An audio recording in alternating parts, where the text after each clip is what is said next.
વિદ્યાર્થી મિત્રો, અમારી યુટ્યુબ ચેનલ એમટીસી હેકરમાં આપનું હાર્દિક સ્વાગત છે। જો અમારી ચેનલને સબસ્ક્રાઈબ કરવાની બાકી હોય તો જલ્દીથી સબસ્ક્રાઈબ કરવા વિનંતી, જેથી તમને જે નવી અપડેટ આવે છે તે અપડેટ મળતી રહે।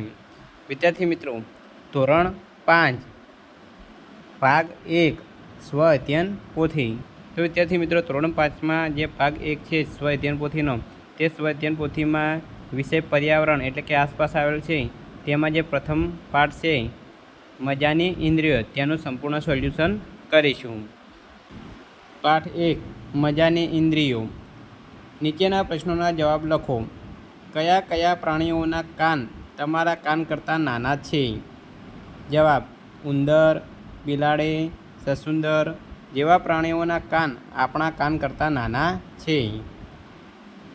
કયા કયા પ્રાણીઓના કાન તમારા કાન કરતાં મોટા છે? બળદ, ભેંસ, ગાય, હાથી, ઘોડો, સસલું, કૂતરો, હરણ વગેરેના કાન મારા કાન કરતાં મોટા છે। જેના કાન ન દેખાતા હોય તેવા પ્રાણીઓના નામ લખો। કબૂતર, મોર, માછલી, મગર, ગરોળી, મરઘી, સાપ, દેડકો વગેરે પ્રાણીઓના કાન દેખાતા નથી। કયા કયા પ્રાણીઓની સાંભળવાની ક્ષમતા ખૂબ જ સારી હોય છે? કૂતરો, હાથી, ચામાચીડિયું, વાઘ વગેરે પ્રાણીઓની સાંભળવાની ક્ષમતા ખૂબ જ સારી હોય છે। કયા કયા પ્રાણીઓ દૂરની વસ્તુઓ સરળતાથી જોઈ શકે છે? વાઘ, ગરુડ, સમડી, બાજ વગેરે પ્રાણીઓ દૂરની વસ્તુઓ સરળતાથી જોઈ શકે છે। કયા કયા પ્રાણીઓની ગંધ પારખવાની ક્ષમતા તીવ્ર હોય છે? કૂતરો, કીડી, બિલાડી, શિયાળ વગેરે પ્રાણીઓની ગંધ પારખવાની ક્ષમતા તીવ્ર હોય છે। તમે જોયા વગર ફક્ત તેની ગંધથી જ પારખી શકો તેવી વસ્તુઓના નામ લખો। ગુલાબના ફૂલની સુગંધ, અત્તરની સુગંધ, ભીની માટીની, પેટ્રોલની, કેરોસીનની વગેરે ગંધ જોયા વગર પણ પારખી શકાય છે। જ્યારે કોઈ કુદરતી ઘટના બનવાની હોય કે શિકારી પ્રાણી આવેલું હોય ત્યારે અમુક પ્રાણીઓની વર્તણૂકમાં અને અવાજોમાં અલગપણું જોવા મળે છે। કયા કયા પ્રાણીઓમાં આવું જોવા મળે છે?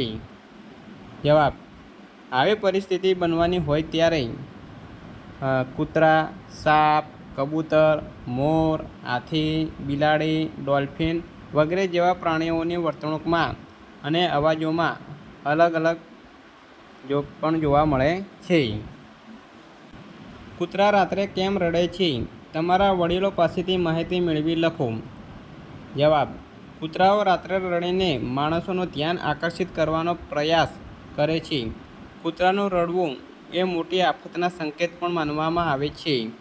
એટલા માટે જ ક્યારેક ઘરની આસપાસ કૂતરાનો રડવાનો અવાજ આવે ત્યારે વડીલો તેને દૂર ભગાવવાનું કહે છે। કેટલાક લોકો કૂતરા રડવાને અમંગળ ઘટના સાથે જોડતા હોય છે। કેટલાકનું માનવું છે કે કૂતરા રડે છે ત્યારે કોઈકનું થોડા જ દિવસોમાં મોત પણ થઈ જાય છે। પ્રશ્ન 2, નીચેના ચિત્રોનો અભ્યાસ કરો અને તે પ્રાણીઓનું નામ અને વિશેષતા લખો। અહીં ચિત્ર આપેલ છે કીડીનું, તો કીડીની વિશેષતા: કીડી જેમ જેમ આગળ જાય છે તેમ તેમ એ જમીન પર સુગંધ છોડીને જાય છે અને બીજી કીડીઓ તે સુગંધ અનુસરીને રસ્તો શોધી લે છે। કીડીઓ હંમેશા હાર બંધ ચાલતી હોય છે। આ ચિત્ર કૂતરાનું છે। કૂતરો ખૂબ જ ચપળ પ્રાણી છે। કૂતરાને તેમનો રસ્તો પોતાની જાતે જ બનાવે છે। તેમના રસ્તામાં બીજો કોઈ કૂતરો આવે તો તેના પેશાબ અને મળની ગંધથી જાણી શકે છે। આ ચિત્ર ગાયનું છે। ગાય એ પાલતુ પ્રાણી છે। ગાય આપણને દૂધ આપે છે। ગાયનું દૂધ રોગપ્રતિકારક ક્ષમતા વધારે છે। આપણે ગાયને માતા ગણી પૂજા કરીએ છીએ। આ ચિત્ર વાઘનું છે। વાઘ એ જંગલી પ્રાણી છે। વાઘ માણસ કરતાં 6 ગણું વધારે જોઈ શકે છે। વાઘને સાંભળવાની ઇન્દ્રિય ખૂબ જ તેજ હોય છે।